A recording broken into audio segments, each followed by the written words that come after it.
விவசாயிங்களுக்கு நம்ம முக்கியத்துவம் கொடுக்கறோம்னா இந்த பால் விலையை உயர்த்தணும். 30 ரூபாயிலிருந்து 150 ரூபாய் வரைக்கும் உயர்த்தணும். இதுக்கு மேலே அவங்க மேல நடவடிக்கை எடுக்கிறாங்க. ஒயின் ஷாப்பை மூடுங்க, எங்களுக்கு ஒயின் ஷாப்பே வேணான்னு சொன்னல. ஒயின் ஷாப்புக்கே இவ்வளவு முக்கியத்துவம் கொடுக்கிற அரசு விவசாயிக்கு ஏன் முக்கியத்துவம் கொடுக்க மாட்டாங்க?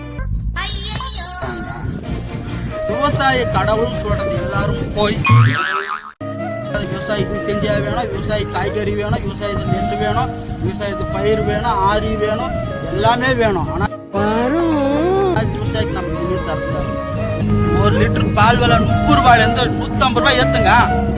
எந்த விவசாயி மாடு வளர்க்க மாட்டேன்றான். எங்களுக்கு சோறு போட்ட விவசாயி எங்களுக்கு உயிர்களுக்கு அவங்களுக்கு என்ன உதவி, என்ன சோசியல் மீடியாவில் உதவி செய்யணுமோ அதையும் நாங்கள் செய்வோம். மறுபடியும் அடுத்த வீடியோவில் சந்திக்கலாம். இப்படிக்கு கலக்கல் மணி அனைவரும் சப்ஸ்கிரைப் பண்ணுங்க, Facebookல ஃபாலோ பண்ணுங்க.